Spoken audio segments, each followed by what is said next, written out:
Assalamu alaikum all.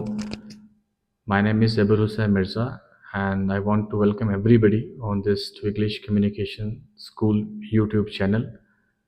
जैसे मैंने आपको पहले भी कहा था कि हम यहाँ पे खाली स्पोकन इंग्लिश पे फोकस नहीं करेंगे, जो भी पर्सनालिटी डेवलपमेंट के ट्रेड्स हैं उन सब के डिफरेंट कोर्सेज हम यहाँ पे लाएंगे ताकि आप अच्छे तरीके से यहाँ पे सीख सकें।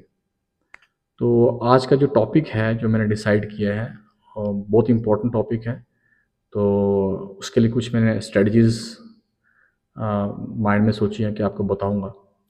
Topic goes like this: how to become an effective public speaker. Very important topic, very critical rather. 75% of population all across the world, they fear to speak in public. So it's a very important skill to have. That's why somebody said that a wise man speaks because he has something to say, and a fool speaks because he has to say.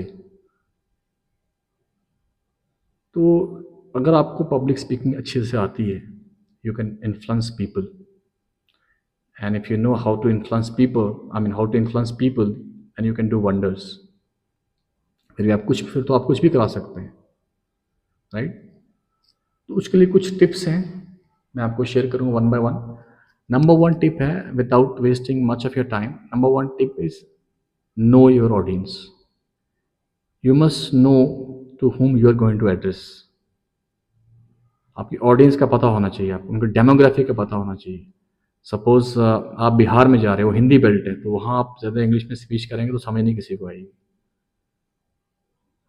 Urdu belt है UP में, तो वहाँ पे आप उर्दू की speech करेंगे तो उनको आपको समझ आएगी उन लोगों को, because purpose is what? Purpose is to get your message across. आपका जो मैसेज है आपकी ऑडियंस को समझ आना चाहिए। तो ये एक इम्पॉर्टेंट स्किल है कि you must know your audience, to whom you are going to address. As I already mentioned,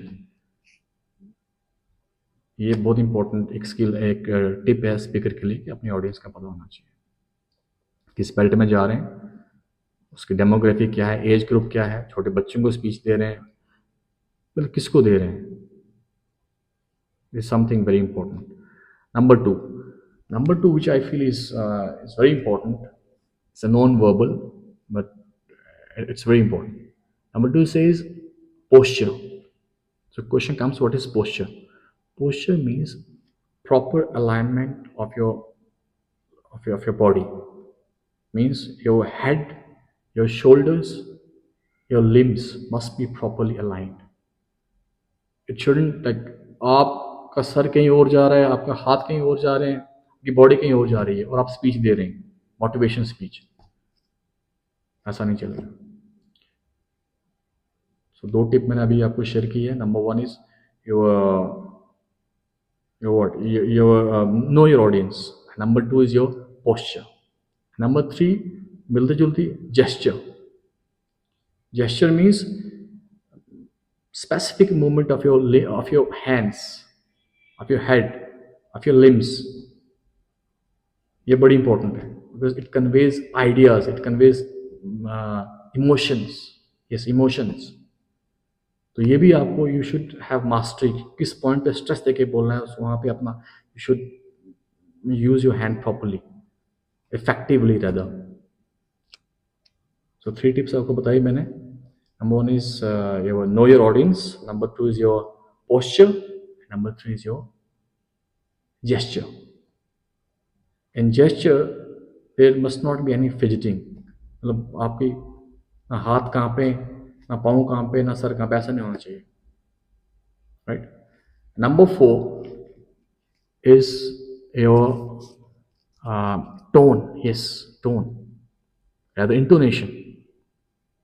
आप कैसे बात कर रहे हो, मतलब ऐसा नहीं है आपके सीधा I go to school all day, एक ही टोन है ना। It should not be monotone, they must be ups and down, ups and down, they must be ups and down. आपकी स्पीच में जो इंटोनेशन जो है, it's very very important. I have seen in my this administrative career, short career, there were good speakers, they were speaking content, मतलब उनका point भी अच्छा होता है, सब कुछ अच्छा होता है, But after a passage of time, it sounds monotonous. मजा नहीं आता उनकी बात सुनने का. क्यों? एक ही टोन में बोलते हैं. इट सीम्स लाइक एक ही मोनोलॉग दे रहे हैं. कोई आधे घंटे का कोई मोनोलॉग देगा तो कैसे लगेगा? बोर हो जाएगा बंदा. So intonation is very important. Your pitch has to go low at times and it has to go up at times. That's very important. And next one is pace. It should not be कि आप Aahista Aahista Aahista.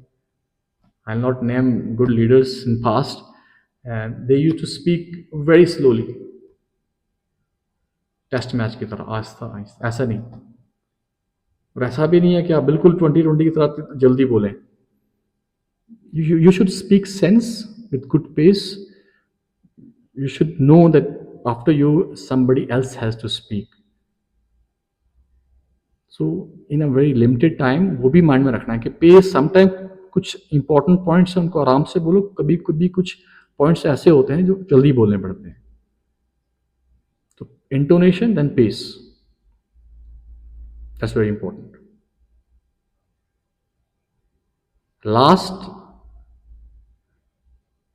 and not least is your enthusiasm. It must be infectious. कहते हैं ना, आप दिल से जो आवाज़ बात निकलती है वो असर रखती है. तो जब आप कुछ टॉपिक के बारे में कुछ बोल रहे हैं, body language must convey something. There must be a belief in you कि yes, I'm talking sense and it will hit my audience and they will get influenced by this. ये आपको फील होना चाहिए, मतलब कॉन्फिडेंस होना चाहिए आपकी speech में. So guys, I think ये 7 minutes की हो चुकी है. So I have covered few important points. इससे भी अच्छे पॉइंट्स हैं काफ़ी सारे, और मेरे से भी काफ़ी अच्छे अच्छे ट्रेनर भी हैं. तो वो आप देखते रहें, रिसर्च करते रहें, आपको मिल जाएंगे. तो ये कुछ इंपॉर्टेंट पॉइंट्स थे, मैंने आपको बताए. ये अगर आप यूज़ करेंगे तो ये आप मतलब आपके लिए काफ़ी हेल्पफुल होंगे. So in the end, I would say one thing that for admission for second batch is on, and I request everybody to please join Twiglish Communication School. I'll train you personally in your pronunciation and few other activities like how to prepare for an interview, all this kind of stuff. We have other trainers as well, and they will be training you about conversation, about grammar. काफ़ी अलग अलग courses हैं, उसके लिए हमारे अलग से trainer भी हैं, वो आपको ट्रेन करेंगे. तो हमारा फर्स्ट बैच अल्हम्दुलिल्लाह चल रहा है, सेकंड बैच स्टार्ट होने वाला है. तो वंस अगेन आई रिक्वेस्ट कि प्लीज़ अपने बच्चों को या खुद किसी को करना है अप स्किल के लिए, आप आएँ तो आपको यहाँ पे अच्छी सी ट्रेनिंग मिलेगी. और इतनी फ़ी भी नहीं है. Once you come and you will be surprise कि कितना कम मिनिमम फ़ी आपके लिए रखा हुआ है. Thank you so much. Thanks for watching. Thank you so much.